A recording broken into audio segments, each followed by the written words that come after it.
So, and then the other thing we could talk about real quick is Hijack season 2. So Brandon texted me. He said a bunch of laughing Hold emojis. on.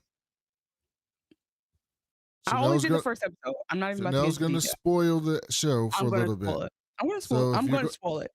so If you haven't started season 2, you see have you not later. Thank started you so much season for 2 of listening. Hijack, Just go ahead and let we're go. gonna end after this, so we'll catch you next week when we do industry. So, So, but in a few seconds, Chanel's wait, gonna spoil Hijack. Just want to let you know. get on, run. Okay. Brandon texted me like, "You got to watch this," and I was like, "I wonder what would make him think that. You know, like what would make Brandon like this show so much." I thought he was saying this is terrible, Chanel. You have to hurry up and watch it. Was that what you were saying? Were you saying this No, is good, terrible, or I okay? was You were saying saying this is good, Stringer good, Bell is right? back, and we go back Okay. to hating him. No, I don't think you can. Yeah, I can. Are you what episode are you on? I'm on episode 2. I finished episode 2. I think episode 3 is He's actually out hateable. now.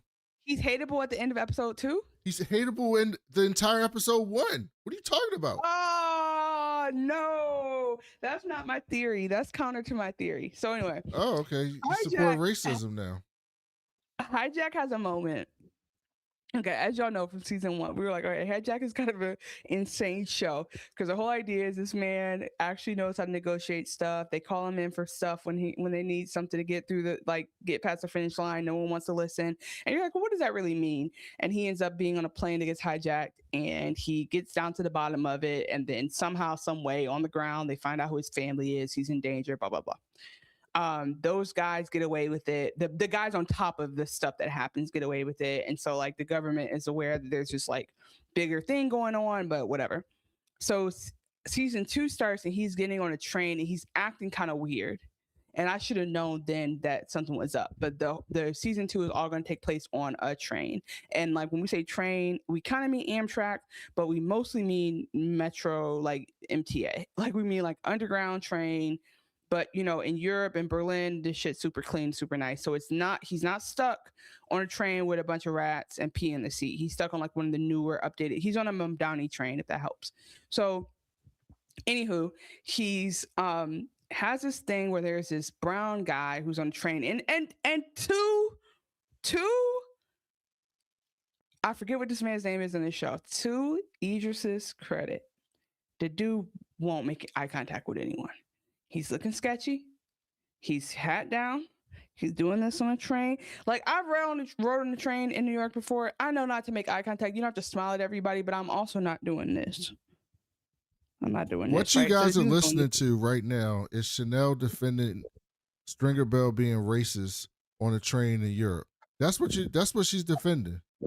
That's what she's defending. What I'm saying is that there happened to be a character who happened to be brown who was not making eye contact with nobody.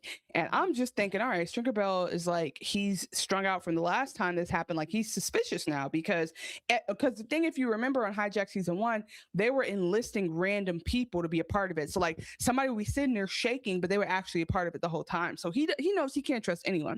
So he, long story short,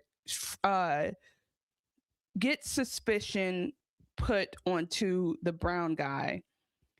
It makes the police get off the train to deal with that. And we find out quickly that he's like wrongfully accused. He's actually seeking asylum, and that's why he's all shaky. And I'm like, huh. And Idris looks like he feels bad for like typecasting. I'm like, that is so crazy that he just, well, okay, well, I guess everybody makes mistakes. So, he must have just did this wrong. The driver of the train has a moment where you can tell like his brother is either a part of it. His brother's a part of it or something, because his brother's in the train making the track, like fucking up the tracks while he's on the way. And he has this scene where he's like calling his brother in the bathroom. He's clearly freaking out, but then he leaves and and gets back on the train. And as he's getting on the train, the lady who works for him is like, aren't you suspended? So you're like, uh-oh, something's wrong with the driver. This is going crazy. The driver's about to steal the train. So next thing you know, the next stop they get on, there's a bunch of kids who are like, we got to get off. And there's one kid who's very anti-train. And he's like, get me the fuck off this train. And the doors don't open. And the train starts speeding past. And next thing you know, the train is speeding for 3 to 4 stops. And I'm like, bitch, by stop half, I would have been like, I'm calling the FBI or whatever they call it in Dusseldorf. Like, What you mean you're not letting me off this train? I would have been lost it. So after a while, one of the the boy who's like stir crazy, tries to pull the emergency brake and it doesn't work. But the point I'm trying to make here is the people who work for the school are like, don't pull the brake. I'm like, what do you mean don't pull the brake? The train is a runaway. This nigga is not stopping at the stops. He's not letting people out. You need to. Why are you? They're so polite because they're European. So anyway, because like in New York, somebody would have been like, "Hey, dickhead," and they would have went up to the front already, and it would have been a thing. And then there's this girl over at the command center who's like, "Hello, can you stop the train?" And I'm yelling at her too because I'm like, "The train has blown past 3 stations. Call the police." It takes her like 4 stops for her to get her boss. Right? I'm just getting mad this whole time. The whole reveal at the end of episode 1 is that so Idris makes it to the cockpit and he's like, "Bro, the caboose, the steer, what's it called in the front of the train? Caboose is the back, the front is the train. That's not what the front of the train is called. The caboose is the back, the front is the train. Cat. He's in this cockpit and he's like, "Are you Otto?" He's like, "Yes." Oh, the driver's stressed because he don't know what to do. His brother not answering. He didn't bloom past 3 things. He's definitely getting fired. And he just goes, I don't know. I don't even remember what exactly he said, but he basically goes, "Man, this train's being hijacked by me." And then they're like this like action music. And I lost my mind. I was like, this is amazing. This show is so camp. It is so fun.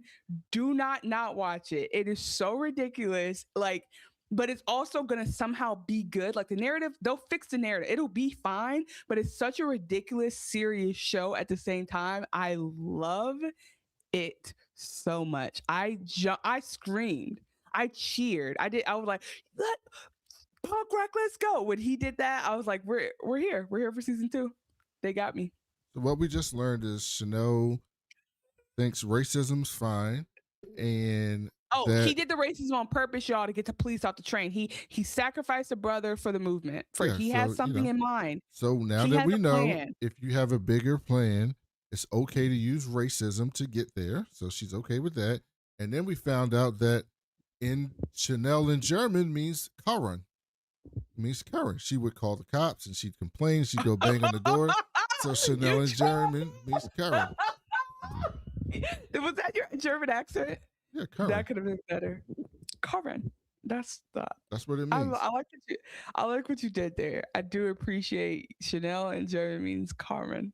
That's funny. I'll give you that one. Call the cops and do all of that. So go watch Hijack. It's a great time. And hopefully Chanel and I are trying to work on something where we might be doing more Apple TV shows on this podcast. Yeah, so that's the plan, bro. Maybe that'll keep happening. But we're going to give Hijack a mid-season review.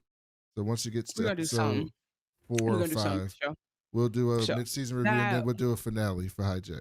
Yeah, we'll come back for Fallout for y'all. 97 Kingdoms will re-up at some point again.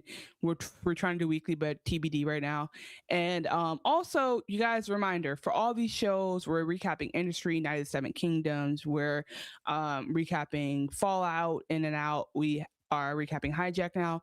All these shows have Instagrams, they have Thread accounts, some of them, they have Blue Sky accounts, some of them, they all have subreddits. Please share the word, let people know that this is a great show to recap so we can go by word of mouth.